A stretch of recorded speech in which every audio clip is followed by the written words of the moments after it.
Hello, everyone. Welcome to Beyond Life Paranormal Podcast. I'm your host, Russell Reynolds, and we're back on a normal Saturday night. We've been on Sunday night due to us being at two back to back Paracons, one in Kansas and then Rock Island. So we are back on Saturday night. We'll be on next Saturday night. The 25th is a Saturday. We will not be on that night because we will be out at an investigation with our good friends Penn Paranormal. They're coming to help us on a residential case.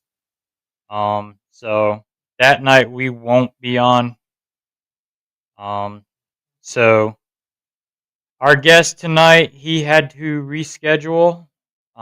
I guess he had something come up last minute, so he had to reschedule tonight. He will be on. We're gonna do another show tomorrow night, so he will be on with me tomorrow night. I am also a guest on a podcast tomorrow night at 6 p.m. It is not going to be live, it's pre recorded. Um, I had a guy reach out to me about doing a Halloween episode. So, um, so before we get into it, let's say hello to the chat. Hey, Jeanette, welcome in. Hey, Kathy, I got called to drive for KC Current tonight. Just got home, sorry. Um, so Yeah, before we get into it, we're gonna plug a couple of events. Um, our next event we're gonna be at is the Marshall Cinema Haunted House, October 16th and 17th. If you're in the area, stop in, get scared by the Marshall Cinema staff and family. Hey, Nancy, welcome in. Um, it's gonna be a good one. I'm another character in it this year, so they have asked us to come back and help out with it. But yeah, if you're in the area, please come show your support to the Marshall Cinema. They do not charge to get into this. They do accept donations, but they do it free for the public. Um, get yourself some popcorn while you're there and get scared by all of us. Kim, her daughter, and Kim's daughter's friend Daniela, they put a lot of work into the decorations on this. Yeah, Kathy, Marshall, Missouri. Um, they really do work hard on this, and so if you are, come out and show your support, get scared. I mean, first night they'll have anywhere from over 2,500 people walk through the door. um the second night last year, I think we had over 1,200. So, and also keep in mind that when you come out and get scared, you are actually walking through a haunted movie theater that is haunted. um Hey, Angela, welcome in. This place has been on Dead Files. Um, Episode called Madhouse. I believe it's season 5, episode 11, and we are the only team since Dead Files to go in there and investigate. She does not let teams in there due to the fact because of there is one in there that is not friendly, and she just doesn't want the wrong people in there and upsetting it. And but um it's a good time. The haunted house is always fun. Me Her family does a lot too. They play a lot of characters in the haunted house as well. And also we're gonna plug another event, Scarefest, which is next Friday through Sunday. In Lexington, Kentucky. If you're wanting to see Annabelle and my cousins Ryan Buell and all them and Nesper, get your tickets for Scarefest. I know they're almost sold out. I saw they're running low on weekend passes. So, um, if you're wanting to see Annabelle and the Warrens Occult Museum, now's your chance because this is the last stop. The objects are not going out on the road after this year. It The Devil's on the Run tour is over. So they finished it out for Dan Rivera because Dan would have wanted it, and so there is some big things in the works with that, and I know they're getting a big commercial museum for all the Warren's Occult Museum objects. So when it's done, you'll be able to go to Connecticut and actually see the items in the Warren's Occult Museum. You will also see some of our items in there as well. We have two sets of objects in the Warren's Occult Museum. So um, our next event that we're going to be at is in December, December 6th, Holiday Magic, a paranormal and craft bazaar. We are the VIPs, one of them at least, and we are guest speaking. So, and we have been asked to lead the paranormal investigation afterwards. So, if you want to come out, make sure you get your tickets. Reach out to Eclipse Paranormal on Facebook. Jen Jacobs, she is the one that's putting it on. So reach out to her, and she has her website listed that you can get tickets for that. It is going to be a good event. It's in Sandusky, Ohio, at the VFW. So get your tickets for that. Come out and see us, and get to investigate with the cousins of the Warrens. So, and that will be our last event as I know of right now for the year, the December 6th one. And then we're taking a few months off, and then we're back on the road again in April for Firelands Paracon. So, and then I know we are back at Rock Island next year in October, and we're at Legends and Squatches in October. I know of next year already confirmed. Uh, and I believe September we're confirmed for Bordertown Paracon as well. So, um, and that's where I met my guest that's coming on tomorrow night. We met at Bordertown Paracon. So since he couldn't come on tonight, everybody's been asking me to do a show on elementals. I was able to do some quick research on the fly and found some stuff on elementals. Um, this here is a what they call a demon elemental. So it's supposed to be an evil one. They consider a rake to be an elemental. Um, Draconian star seeds are also elementals. They're considered elementals as well.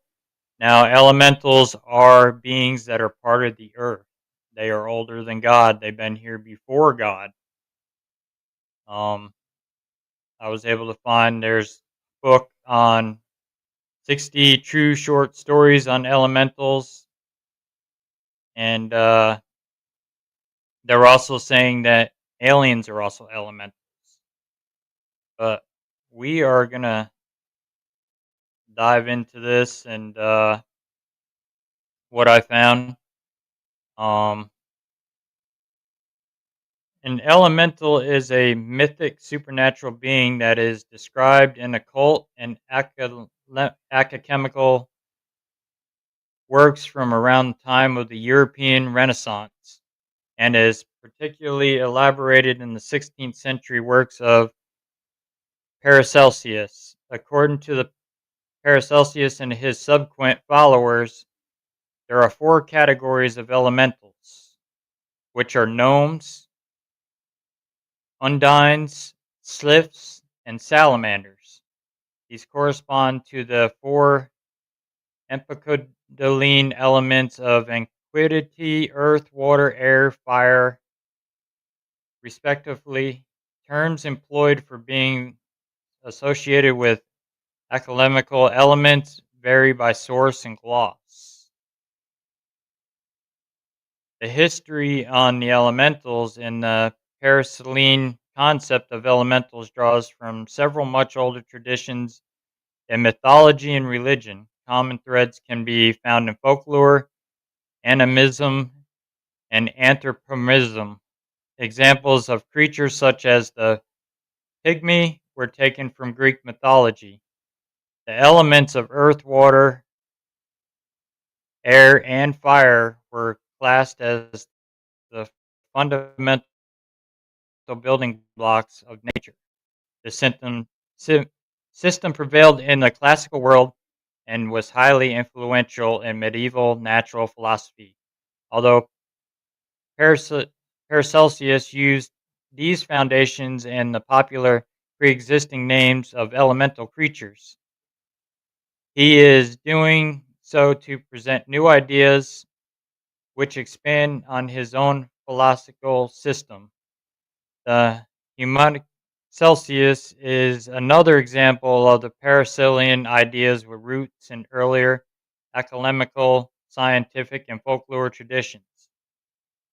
Paracelsus in the 16th century work, A Book of Nymphs, Sylphs, and Pygmies and Salamanders, and on other spirits, Paracelsus identified mythological beings as belonging to one of the four elements. Part of the Philosopha Magna, this book was first printed in 1566 after Paracelsus's death. He wrote the book to describe the creatures that are outside the cognizance of the light of nature. How are they to be understood? What marvelous works God has created. He states that there is more bliss in describing these divine objects than in describing fencing, court, etiquette, cavalry, and other worldly pursuits.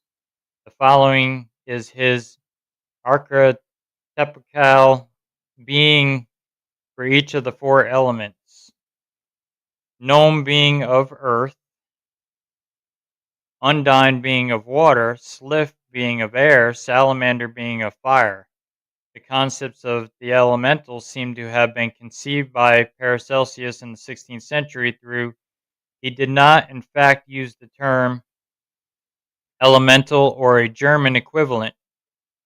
He regarded them not so much as spirits but as beings between creatures and spirits, generally being invisible to mankind by having physical and commonly humanoid bodies, as well as eating, sleeping, and wearing clothes like humans. Paracelsus gave common names for the elemental types as well as correct names, which he seems to have considered somewhat more proper, rich Nemen. He also referred to them by purely German terms, which is roughly equivalent to water people, mountain people, and so on, using all the different forms of intangibility. His fundamental classification scheme on the first page is Eradicus II, the Book of Nymphs, is based on where the elementals live, and he gives the following names. Alternate name Latin element in which it lives: nymph, undina, undine water; sylph, sylpheritis, wild man, air; pygmy, gnome, earth; salamander, volcanus, fire. Of the names he used, Nomer, Nomus, undine, and sylph are all thought to have appeared first in Paracelsus's works, through undina is a fairly obvious Latin derivative from the word unda, meaning wave. In De Mortuis, he referred to the elementals collectively as Sangani. He noted that the undines are similar to humans in size, while sylphs are rougher, coarser, longer, and stronger. Gnomes are short, while salamanders are long, narrow, and lean. The elementals are said to be able to move through their own elements as human beings move through the air. Gnomes, for example, can move through rocks, walls, and soil. lifts are the closest to humans in its conception because they move through air like we do, while in the fire they burn, in water they drown, and in earth they get stuck. Paracelsus states that each one stays healthy in his particular chaos, as he terms it, but dies in others. Paracelsus conceived human beings to be composed of three parts: an elemental body, a sidereal spirit, and an immortal divine soul. Elementals lack this last part, the immortal soul. However, by marriage with a human being, the elemental and its offspring could gain a soul. Other authors and believe in the influential De Occulta Philosopha, published in 1531, several decades before the publication of Paracelsus's Philosopha Magna. Henrik Cornelius Agrica also wrote of four classes of spirits corresponding to four elements. However, he did not give special names to the classes. In like manner, they distribute these into more orders. So some have fiery, some watery, some aerial, some terrestrial. Agrippa did not, however, give an extensive list of various mythological beings of this type, although without clarifying which belongs to which elemental class. Like Paracelsus, he did not use the term elemental spirit. In 1670, French satire of occult philosophy, Comte de Gablus, was prominent in popularizing Paracelsus' story of elementals. It's particularly focused on the idea of elemental marriage discussed by Paracelsus in the book The Titular Count of Kabbalah, which explains the members of his order, to which Paracelsus is said to belong, refrain from marriage to human beings in order to retain their freedom to bestow souls upon elementals.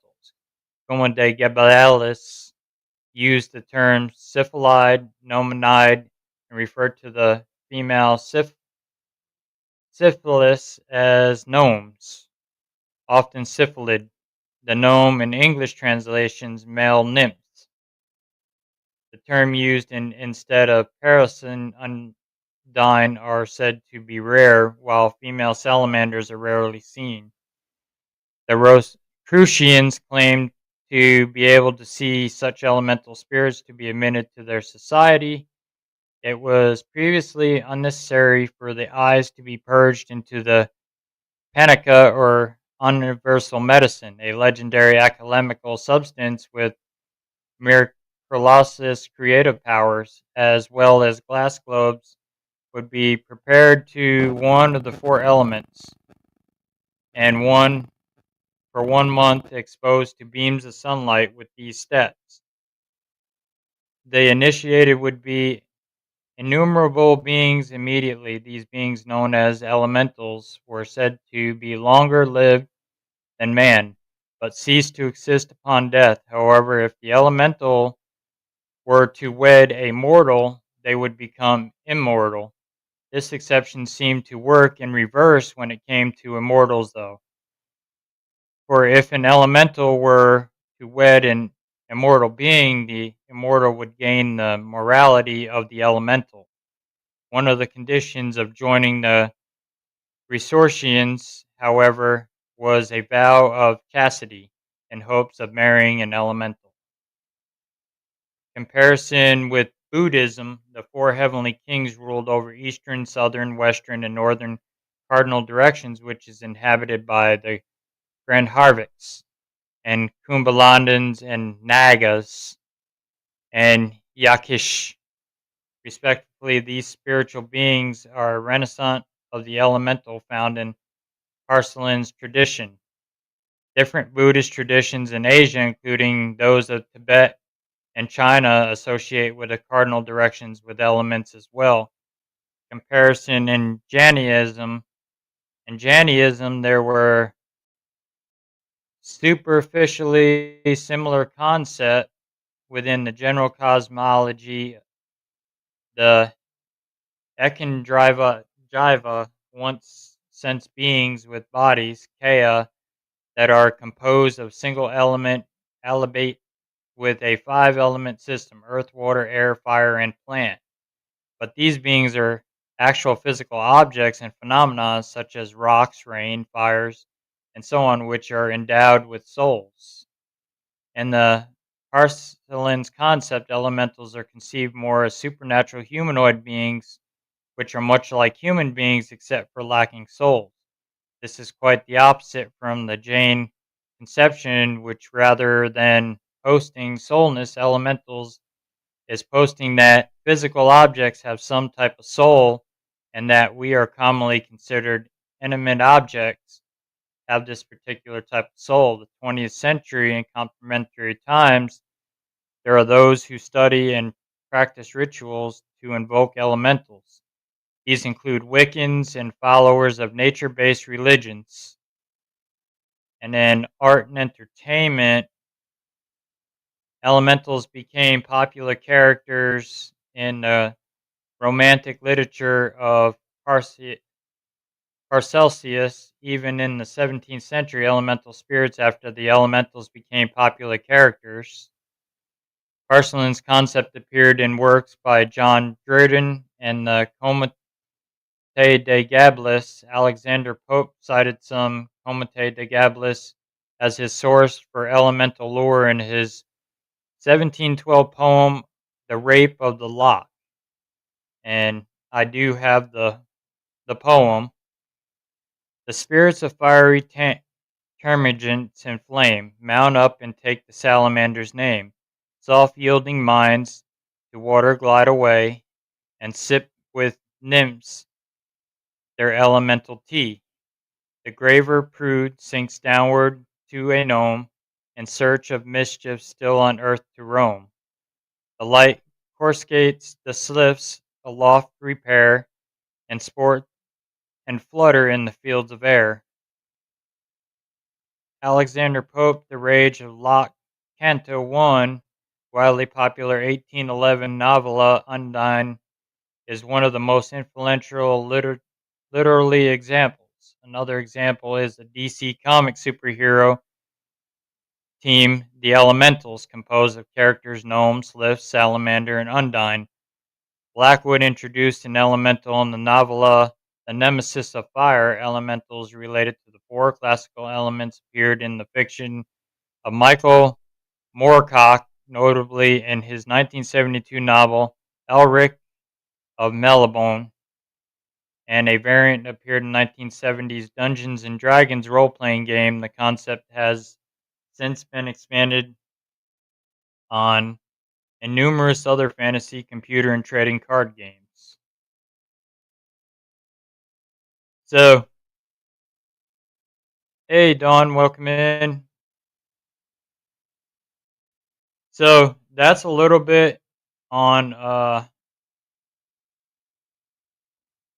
yeah, elementals go all the way back to your Native Americans because of with them being connected to the four elements, and that's what your Native Americans also believed. They believed in the earth, they believed in fire, water. So, but I've also found something also that they're saying that theories connecting Bigfoot with elemental as well. And I found actually some history on that. Theories connecting Bigfoot to elemental spirits. The theory that Bigfoot could be an elemental being is a fringe idea within cryptozoology. Its purpose is that the cryptid is not a flesh and blood creature, but the spirit or entity tied to nature. This theory often realizes on interpretations of witnesses' accounts that involve high strangeness of supernatural elements. Some examples of this thinking include paranormal phenomenon, accounts of strange, unexplained phenomenon during some Bigfoot encounters, such as strange lights, orange orbs, unusual vocalizations, and the creature seemingly appearing and disappearing have led to some to suggest a connection to paranormal or dimensional activity, high strangeness interpretations. Some paranormal investigators, including Ed and Lorraine Warren, have suggested that Bigfoot and similar cryptids are tuplas, or thought projections rather than biological entities. Other theories propose that Bigfoot is related to other folkloric forest spirits or the Fae.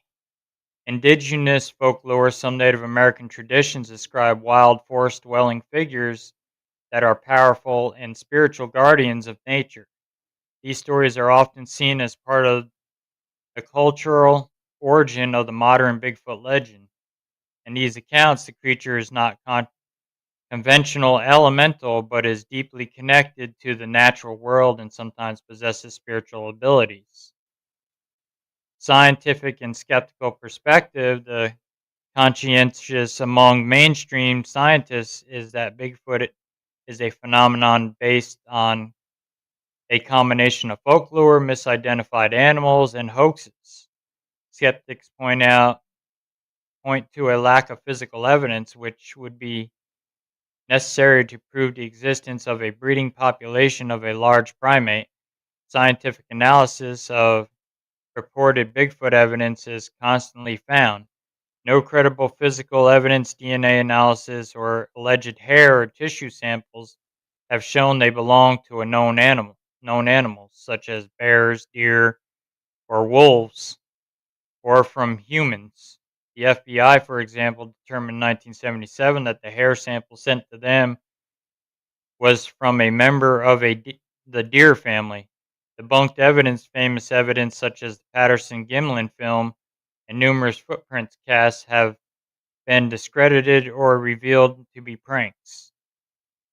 No bodies, the lack of any remains such as a body or skeleton makes the existence of a large undiscovered North American primate highly unlikely from the scientific standpoint. So that does bring up a good point about Bigfoot being an elemental because they do connect to you telepathically. And I learned this from Carter Bouchard, our local Bigfoot guy, who goes out there in the field and actually investigates these things. And he has supernatural phenomenon with seeing these Bigfoots. Hey, Granzer, welcome in. Howdy, Russell. How goes your day? How was work? How goes your day? I caught you 15 minutes late. Was moderating college. That's all right. We're just talking about elementals tonight. Um, so my guest I was supposed to have on tonight, he had to reschedule, so he'll be on. We're gonna do another show tomorrow night with Jason Walker. So we're had to do this one on the fly. So we're talking about elementals and like Bigfoot being part of the elemental family because Bigfoot lives in the woods. He's also part of that earth, and I mean like stories that Carter has told me about him transforming to an orb. He'll see it upright, walking on two legs, and then all of a sudden it shrinks down and then goes to like an orb and just disappears. Um, you can connect a Bigfoot telepathically, and so but I mean, there's like I was reading, there's several different elementals. I mean, your draconians, they're known as a lizard man, so that would be part of the salamander type elemental. And these are brought in to do harm or they'll do good. Um, we actually dealt with one in a house, so that was brought in. The Patterson. Yep. Yeah, I just actually just talked about that. Yeah, and they, like I said, they come in. These draconians, you can summon them to do harm and do good. In this case, it was to do harm on this girl's stepmother. But we were able to communicate with this elemental and actually send him back where he needed to go. And I've actually got a video of it in a room, but I can't show it on here due to it's another team's evidence. So um, that we were working with, so I'm not going to show it publicly. Um, but this investigator was in the room by themselves, and this figure showed up on camera, and it was humanoid, wearing human clothes. But weird part of it, the weird part of it was the chest itself here was sunk in, and it had a bald head, sort of just like that draconian. Just like that, it had the bald, round head, everything just like it.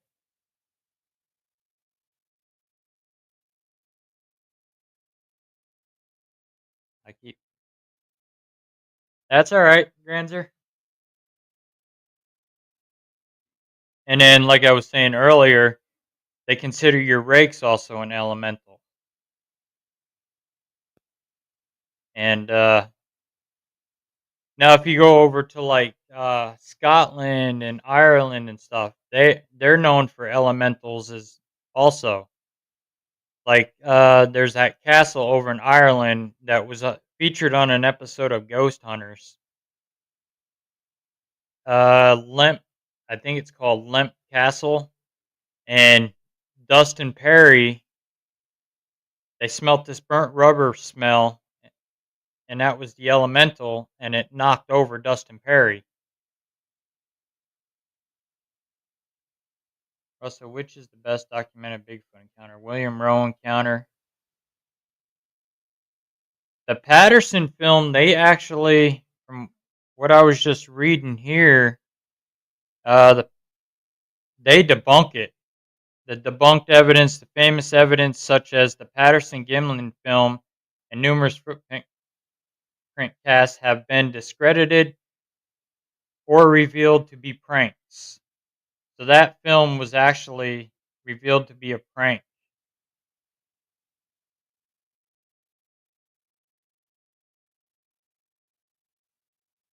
I had two big trees in the backyard of the house we moved from. The pics didn't turn out good, but my mom and I was walking out the back door one night.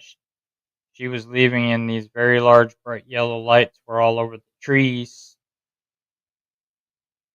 There were a lot of them. They moved around. The branches looked like lights, very bright.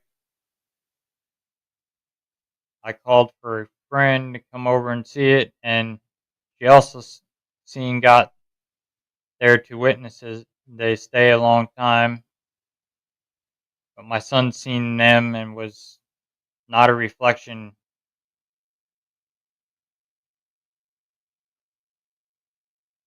They showed an Arby's commercial on TV.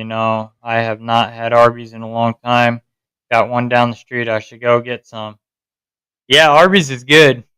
We eat Arby's too.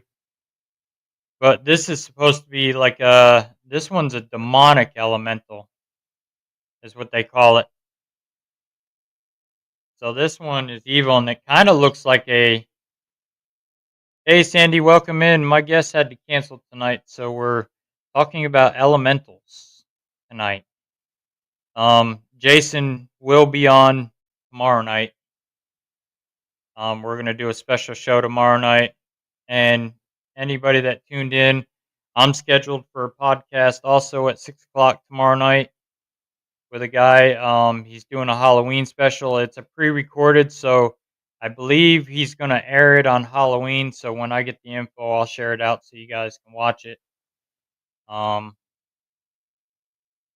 but we're also waiting. I'm also waiting to hear on some more. I'm supposed to be interviewed on some more podcasts from people I met at the Paracon. So as soon as I have the details, I'll share them. Um, but yeah, this is supposed to be. This one kind of looks like a elemental pig. It's kind of got like you look. It's got like a pig nose. The mouth is shaped like a pig, which is weird.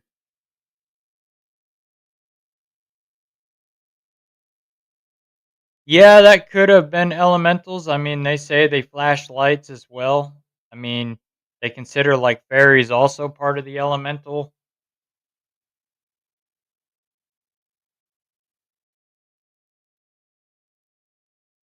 The Patterson Gremlin film debunked.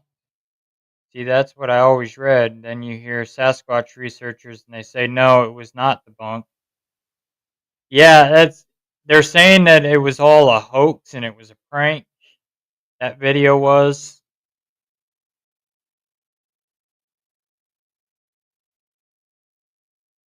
Chat is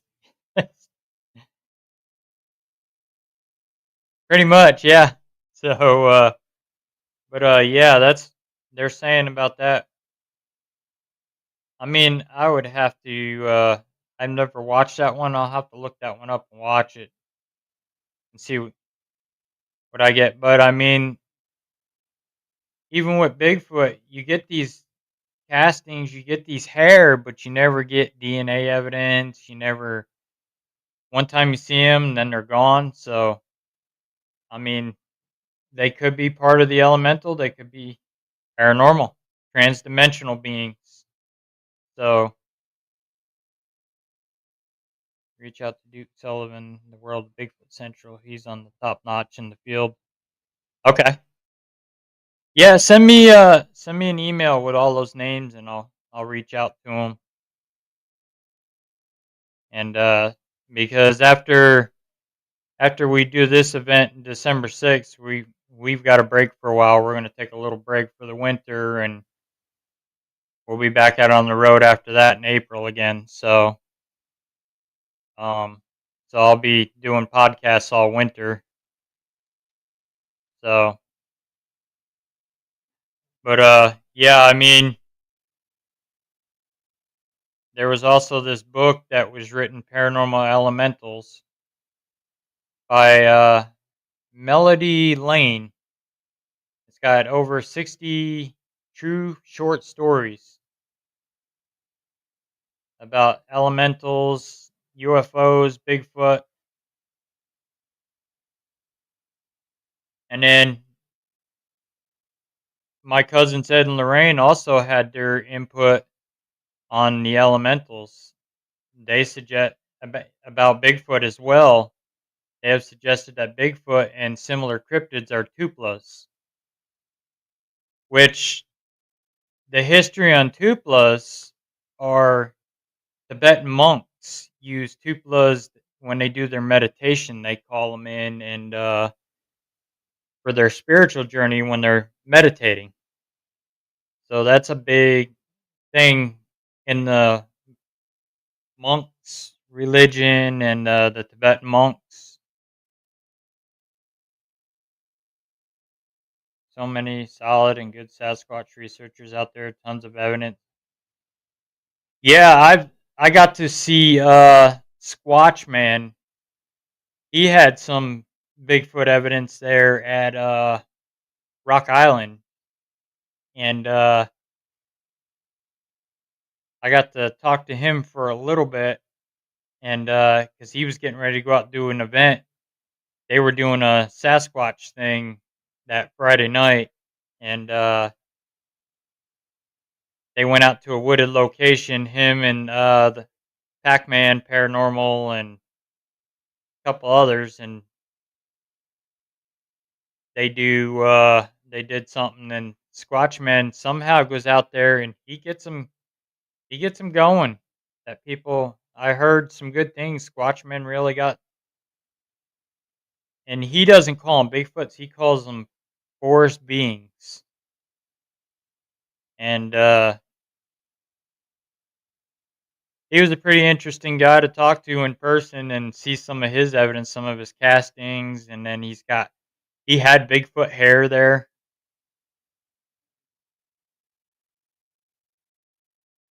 Russell, the region you cover is in the. Yeah, I cover the whole state of Missouri, and outside of Missouri, we travel all over. And I mean, the Mark Twain National Forest is known for its Bigfoot activity down there, and then the Ozark Mountains. And I just was just watching a video the other night that the Ozark Mountains down there in the Mark Twain National Forest has got feral people just like the Appalachian and the Smoky Mountains. I found out. So I've been trying to do some research on that as well. But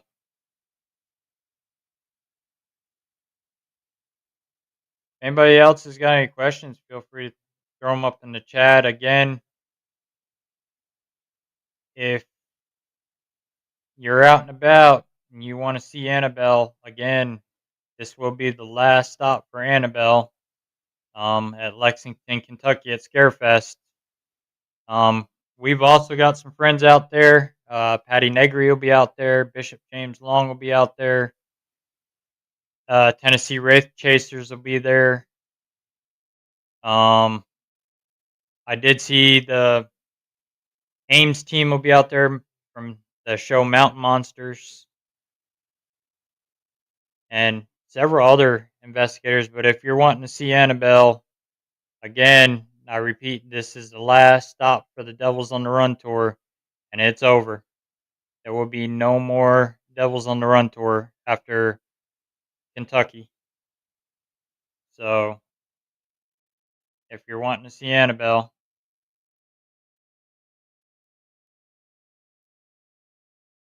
had to jump off for a bit. Sorry. Did you say? Uh, Not all elementals, but your draconians can be helpful. They're not, if they're summoned for bad, they can do bad,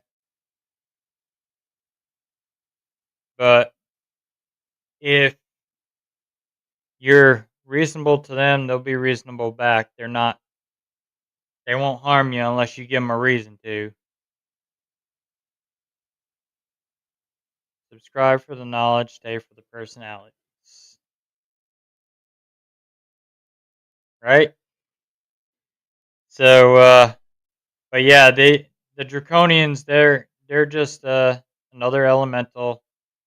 And in fact, in this case, we had another spirit that was trapped. It actually stepped aside to let us send that spirit on its way and free it. So, and then it went back to where it came from. So, we didn't have any issues. We didn't get attacked. We didn't get. And the way our client was making it sound that it was are mimics considered elementals or demons? Mimics they're demons because a demonic entity likes to disguise itself as somebody else. So, or they mimic your voices. So, what they do is they do that, and you hear that voice. Same with doppelgangers. Doppelgangers are an evil entity that's disguised as your twin that is trying to do away with you so they can take over. Russell, your thoughts on Bigfoot? What is Bigfoot more tied to, UFOs or elementals? Can't recall. With me, I would lean more towards elementals and paranormal because every time you see a Bigfoot, you have paranormal phenomenon with it. Whether it shapeshifts to an orb. I don't think so much UFO too much. I think it's more elemental and paranormal tied with Bigfoot. That's kind of my opinion towards it. That would be my thoughts on it. Um, until I can go out and actually research it myself and get a better understanding. I mean, by talking to the Bigfoot researchers, and they've told me several of the paranormal aspects of it and what goes on with when they see a Bigfoot, it makes me lean more towards paranormal and elementals. I'm going to sound like an idiot, but what are those little short things that run around and blend into the trees? Do they have a tail on them? Kind of like a gargoyle tail and wings and also I wonder if the creature you were showing on screen has any ties with the devil creatures.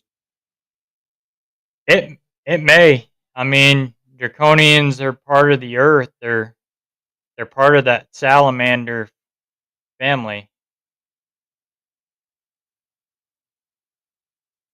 My son Matt and I have both seen size me. Yeah, I mean, also those are also considered doppelgangers.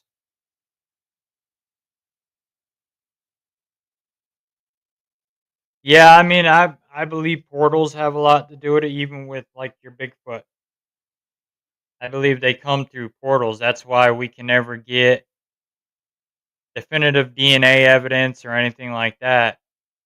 They just leave what they want, just enough so hey to say, hey, I'm here, and just like a regular spirit would do when they knock on something, make a noise, flip a light, just to get your attention.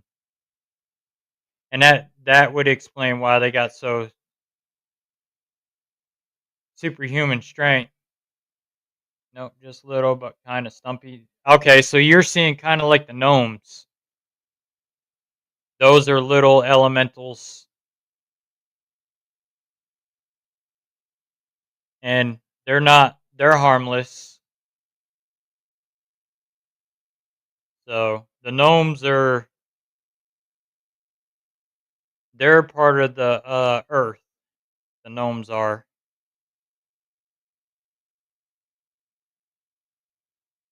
and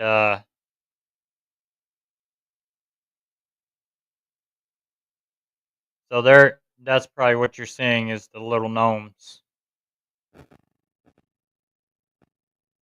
Here in my house, I heard my son's Glenn's voice from upstairs say, "Hey, mom, I knew it was him. Too bad he lives in Tennessee."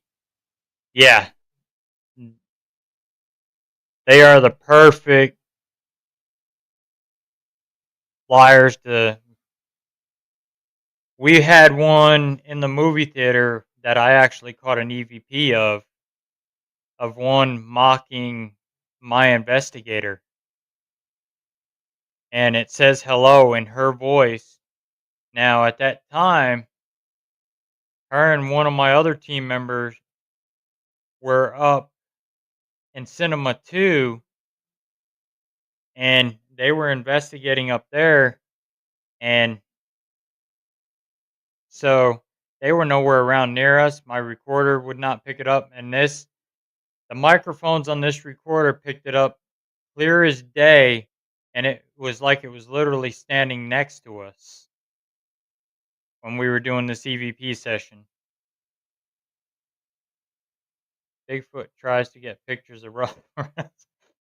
That'd be cool if it did. That'd be kind of funny, actually. I would love to see that. You know how many people would pay to see that? A Bigfoot taking a picture? But but yeah, elementals they're pretty neat, and I mean the one I'm wondering also, us Native Americans, we don't say the name. We know them by shapeshifters, but they're also known as skin. and they're old Native American witch doctors from the Navajos.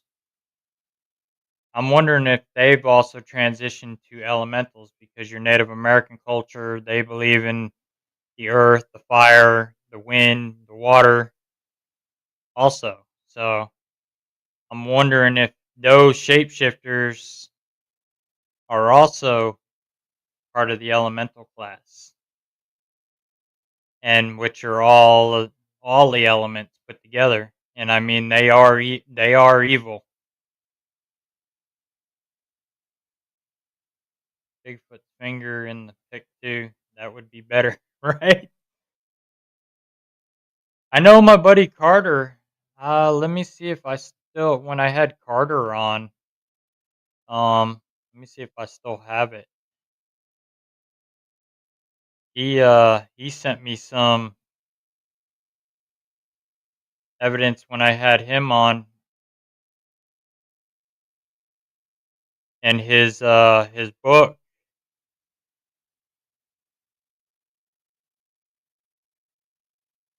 It doesn't look like I have it, but if you look up Carter Bashart. He's our Missouri Bigfoot investigator, and he sent me some pictures. And oh, you're in luck. I actually do have it. This is one of Carter's game camera pictures that he captured in the Mark Twain National Forest.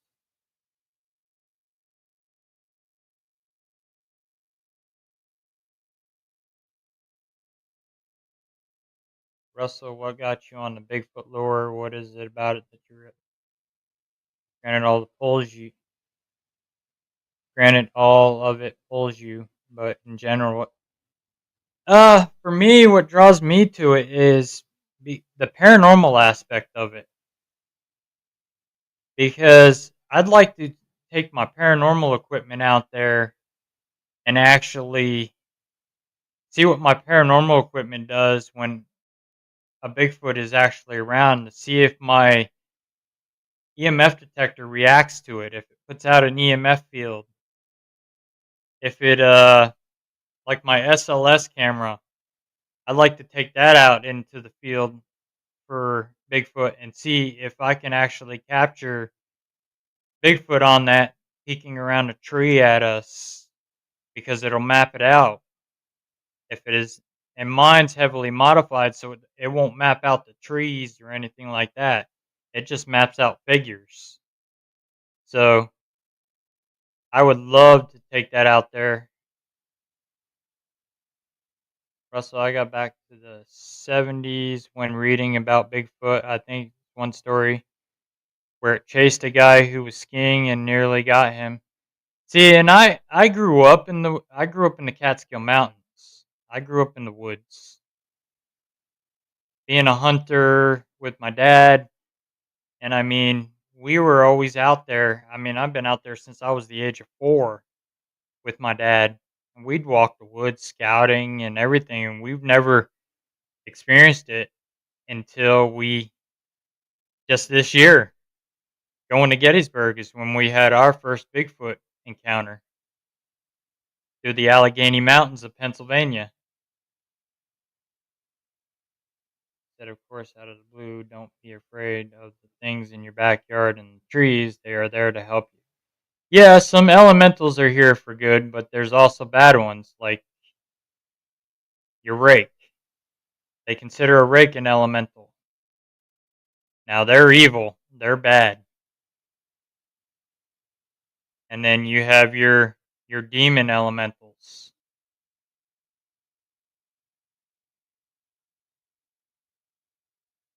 No, that's an actual Bigfoot hand that Carter was able to capture on a game camera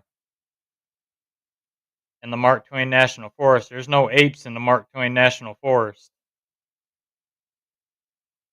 And I think when they went back there the next day, it had snowed, so the rocks were all covered. And I think they've seen some small trees knocked down, and it appeared fresh breaks of wood. Yeah, and I mean, the only thing that can knock down a tree, and it still has a hard time doing it, is a grizzly bear. Black bear can push a rotten tree over, but they're not strong enough to push a big, full-grown tree over. Either is a grizzly bear. So for something to push a big tree over like they do and bend them, it's pretty neat.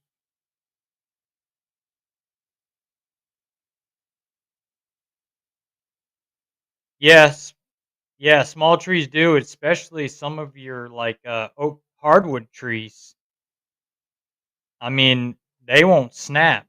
You can bend them over, but it takes a lot. Hey, Woo Rider DG, welcome in. My guest had to cancel tonight, so we're talking about Bigfoot and elementals and how Bigfoot, they're saying Bigfoot's connected to the elementals. And I know that's silly. I was joking. No apes in the forest. Yeah. I mean, there was that one case, I think it was up north in the mountains. There was ape man, but that proved to be a hoax. The mountain ape. My friend was on the couch, still awake. My cats looked at me coming down the stairs, practically running, wearing my gray Warren shirt and shorts in the middle of the night. I walked through the living room, didn't say didn't say anything, but didn't look at her, went to the kitchen, then ran back up the steps. Cats were looking at me funny. That's not what I was wearing. Those clothes were in my closet. I didn't get up. Sounds like a doppelganger, which is your evil twin.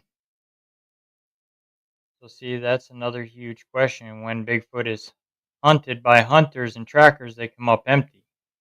But if hunters is out there, they're not hunting for Bigfoot. Sometimes they can, yeah, because when you're not, it's kind of like the paranormal.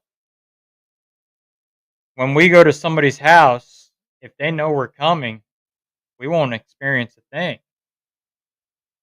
When we don't announce we're coming and we're not there looking for it, we're kind of just talking with people, just act like we're visiting. Then we start experiencing all this paranormal phenomenon in somebody's house. So that's what's leading me to believe is Bigfoot is being part of the paranormal aspect.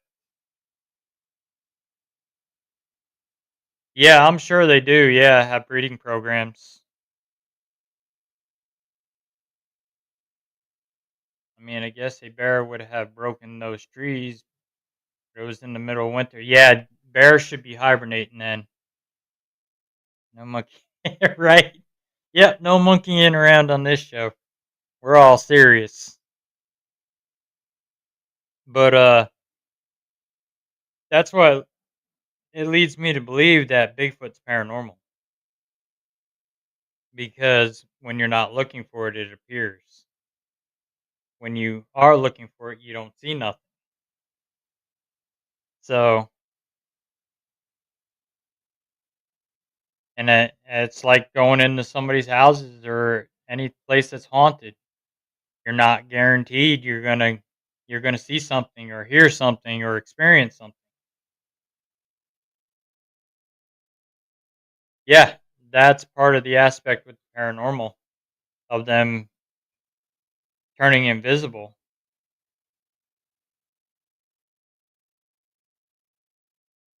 Yeah, the story with the skier, he went off the trail just to venture off, fresh snow and such. Yeah. And most of the people that experience it are by themselves a lot of times. And but even Carter, he was leading an expedition out there and this will he sent another one he sent me and this will actually show you how intelligent a Bigfoot is. his expedition in this book he was leading, it actually counted out how many people were in his party and one separate. And this he found this the next day in front of his camera. They came there and counted out everybody in his party. So they are also intelligent for being paranormal too. So I would consider them in a intelligent class as well. But I mean that elemental, I mean right there, you can see it's got human eyes, even though it's got a pig nose. Writers say Bigfoot is paranormal, uses portals. Wonder if that same portal universe they came from is the same that all the other cryptids might use. Yeah, that's a good theory. It could be. I mean, all your spirits come through portals. I mean, you hear a lot of portals and stuff in people's houses, under houses, and so that's like your elementals. I'm wondering if they also come through portals, even though they're connected with the land. They're still using a portal, and you get where like Missouri here, we've got limestone, quartz, and underground springs and stuff with limestone water. You got that water running, creating that energy off that limestone. That'll create your portal. Russell say Bigfoot is paranormal, uses portals. Wonder if the same portal universe came from the same. Yeah, I mean, like I was saying earlier, it looks like the same question popped up twice. Yeah, I mean,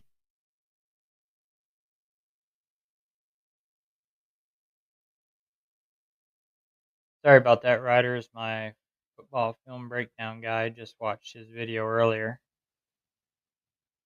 But coming through portals, yeah, I agree with Bigfoot. Maybe the elementals also do the same.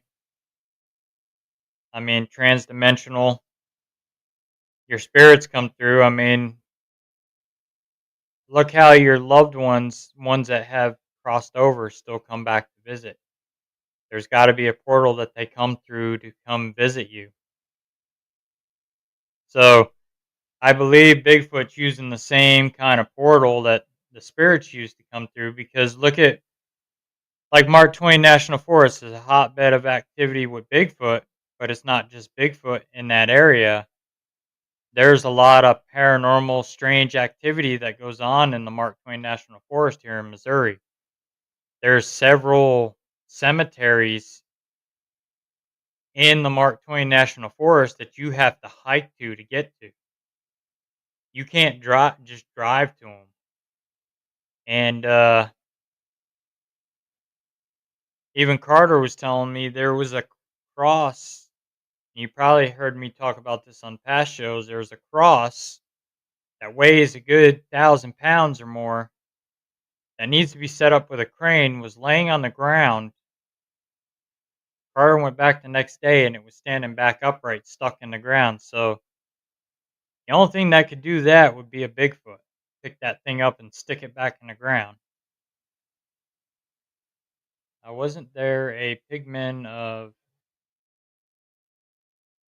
Flagman or Ohio, West Virginia? Yeah, there was a pigman. Yeah, where I just heard a podcast just talked about it. And while the pigman does not have many sightings, so it really does not get much attention. Yeah, there's not very many sightings of the pigman, and I believe he also falls in one of the cryptid categories as well. Pigman does. I'm wondering if I'll see if I can find a picture of him.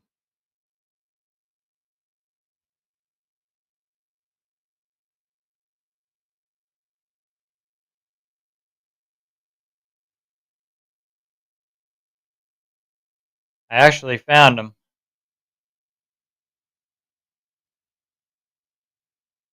He's known as an urban legend, like Bunny Man, the Sultan Murder House, and the Green Man, and any number of.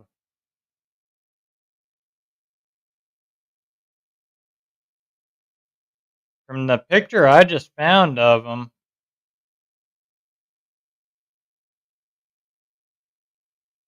it's a human person,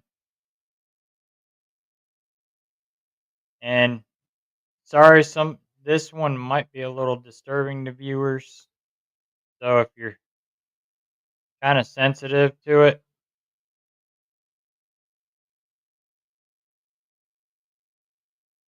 they call this the Pig Man.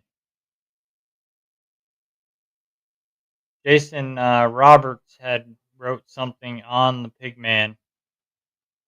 Who is Pigman? It depends on who you ask. Let's start with the legend. Through descriptions vary. Pigman is a monstrous figure, often depicted with a grotesque pig-like appearance. In some versions, he is said to have a pig's head, while in others, the pig's face is a mask or the result of a deformatory. Either way, Pigman is a chilling presence lurking in the shadows of dark, isolated places like lovers' lanes, abandoned bridges, and desolate roads.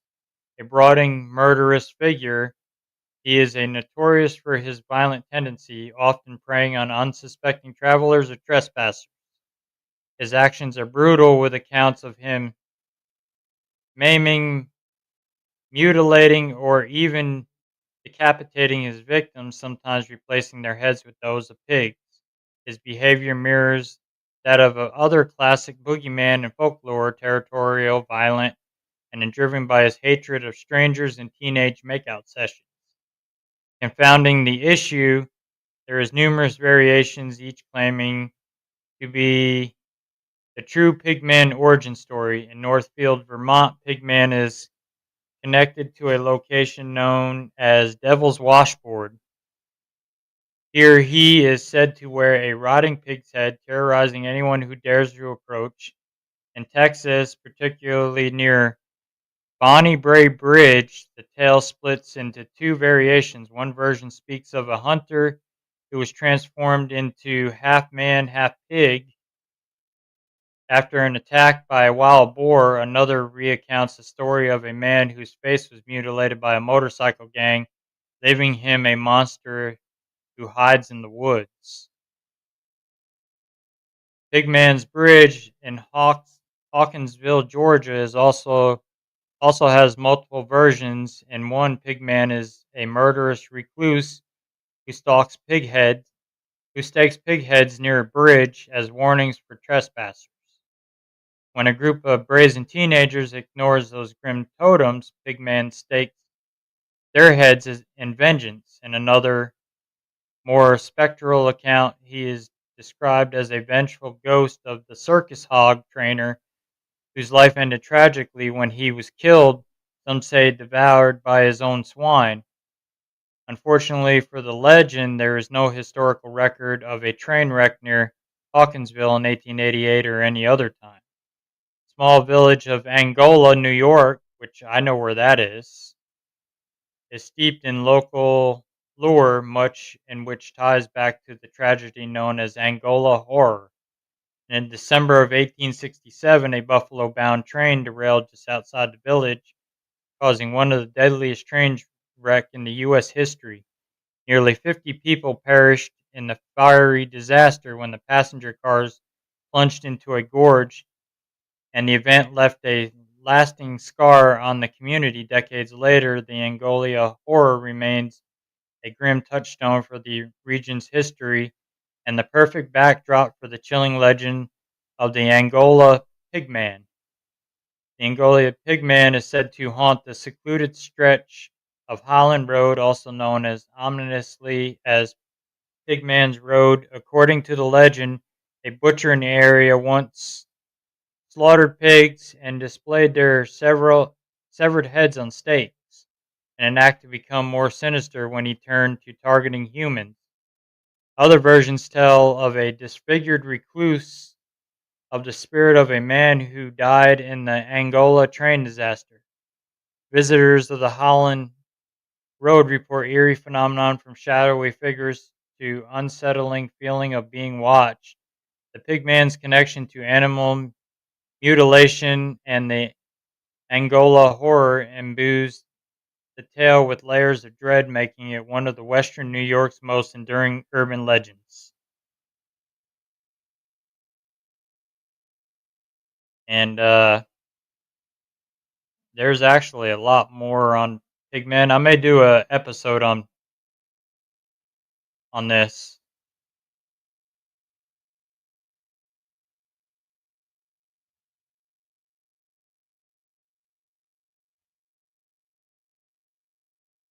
Pigman does not have many sightings.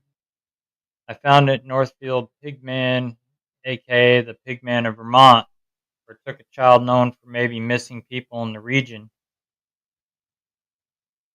I get some stuff. Thanks, Nancy. Thanks for stopping in. But yeah, that is an interesting thing with Pigman. I may do a whole episode on Pigman. That'd be a good topic to do one because it's based on an urban legend. And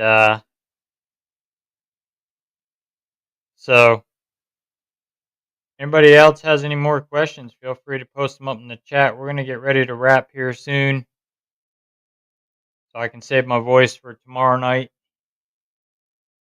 Um, Jason Walker will be on tomorrow night. I'll get the show set up tonight and send out the invites.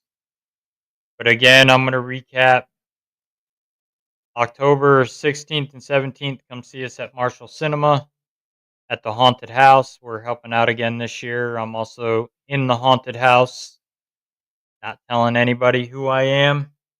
Let's see if you can figure it out. And like I said, come out and show your support to the Marshall Cinema staff and family. And they put a lot of work into this and in a short amount of time. And Allie and Daniela, they work hard on all these decorations and getting it set up, and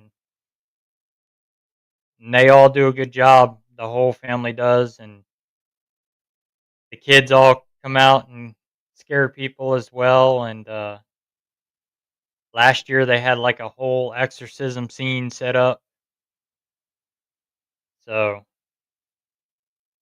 and then again, if you want to see Annabelle, Scarefest weekend, that's your last chance to see Annabelle in the Warren's Occult Museum. That is the final stop for the Devils on the Run tour, and it's over. You will have to wait till they open a commercial museum to actually go see the Warren's Occult items. They're not traveling anymore with them. They are getting a big commercial museum, supposed to open sometime, I believe, in May of next year. I'm not 100% sure yet. That's what they're planning, but um, they got to get a building. So, but that would be the last time you see Annabelle. So, until they get the Warren's Occult Museum.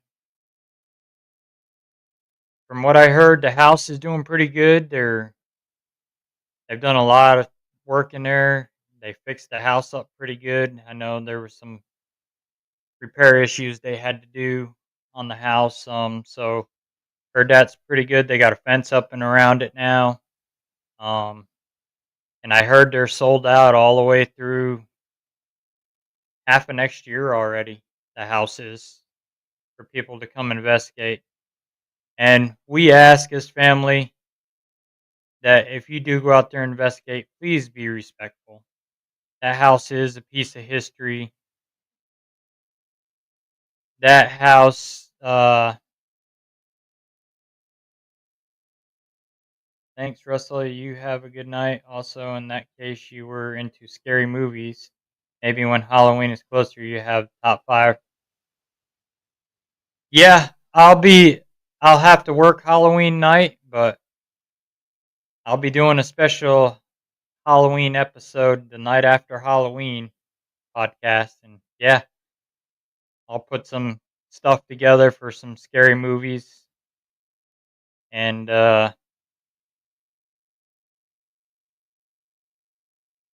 Russell, if one picks you out at the haunted house, they get $1,000 to get to be the guest. Yeah, if you can figure out who I am at the haunted house, if you're a follower of mine and you're coming to the haunted house and you pick out who I am, I will let you guest host with me for a month. So there will be no pictures posted. You got to figure out who I am. So, and so you'll be able to guest host with me for a month if you can figure out who I am at the haunted house. But again, come see us in December 6th in Sandusky, Ohio. Um, we will be guest speaking there at Holiday Magic. Any vendors that are interested in vending, reach out to Jen Jacobs. I believe she's still looking for vendors for that one. Um, Also, reach out to Eclipse Paranormal. That's also her page. We will be guest speaking out there, and we will be leading the investigation afterwards. So here's your chance to come and investigate with cousins of Ed and Lorraine Warren and John Zaffis. So, um, and that one will finish us up for the year, and then we're taking a break, and then we're back on the road again in April. The 25th of October, there will not be a podcast because we'll be out on a residential investigation with our good friends Penn Paranormal. They're coming to help me with a case, so we'll be out there. We will be live on the page. We do have permission to go live out there, so I will be live on Facebook. So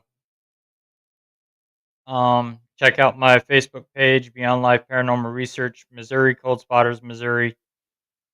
And so with that being said, we're going to get ready to wrap up here and save my voice for tomorrow night. Tune in tomorrow night with my guest, Jason Walker, who I met at Bordertown Paracon. Very cool guy. So you guys will enjoy that show. He's an author. Little update, I actually wrote 2 more movies, which are going to be pretty good. One's actually based on a true story, kind of touches on me a little bit. Um, so I wrote 2 paranormal movies, which I'm still working on. Hell in the Woods, the other movie I wrote, that's just about ready to go. I'm just about done writing the scripts for it. I've already got the kill scenes already written in that movie. That's gonna be a big movie. That's gonna be a big production movie. These other 2 are kind of like can be small production stuff, but they're it's coming along pretty good. The book is just about done. I've got one more chapter, and then it's done, and then it'll be sent off to the publisher. So keep an eye out for that, and it'll be coming out soon. So everybody, will see you tomorrow night, 8 o'clock. Again, I am a guest at 6 o'clock on a podcast. It won't be live, so as soon as I get the info on it when it's posted, I will share it out. Um, the guy wanted to do a Halloween episode, so he found me as his guest, which it was kind of funny when he called me. He didn't know what he was getting for a guest. He thought we were just some low level team. he's actually from here in Missouri, so he's not too far from where I live, and he thought we were some small guest. He figured some just like little hick team, and then he got to find out some info, and he was like, "Oh yeah, definitely." So we're gonna be doing a Halloween episode, and then he's gonna have me back on again at a later date. I've got some other interviews coming up. I'm waiting to hear on. We're just getting some dates scheduled, so I'll be on several other podcasts coming up. Also, a news outlet too. I will be on. We're working on that scheduling too, and this one's a big news company with a world-renowned interviewer. So my dad and I will both be on that show. So we're waiting on details. I'm waiting for the guy to get back to me. Super solid, Russell, with the script writing. Keep it up. Congratulations. Thanks. Yeah, definitely. And these last two movies that I just wrote, they're going to be pretty good too. So, and I'm probably going to play in all three. I know definitely Hell in the Woods. I'll be in that one. I'll be playing in that one. And this one I wrote, I'll definitely be in that one. I don't know. The second one, I may be in that one too as well.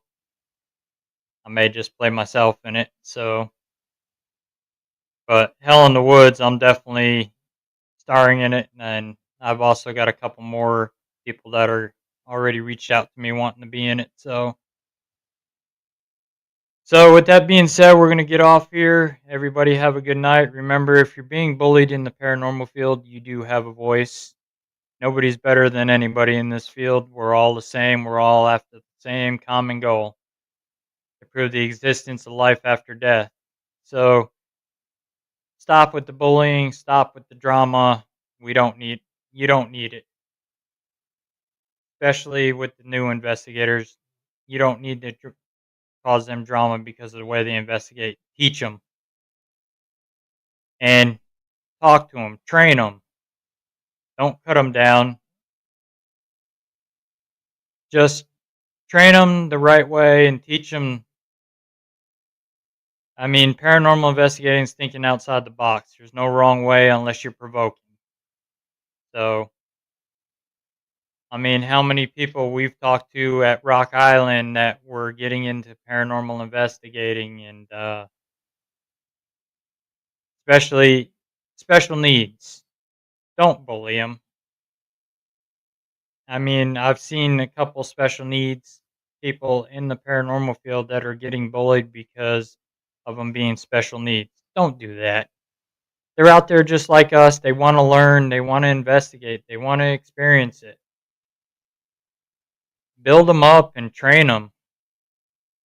Um, Also, if you guys are interested, check out Get Haunted Midwest. Like I announced last Sunday, we are now part of Get Haunted Midwest starting next year. We will be doing events with them. So you get to come out to Get Haunted Midwest events and investigate with us as well as Chris Smith, CNR Paranormal.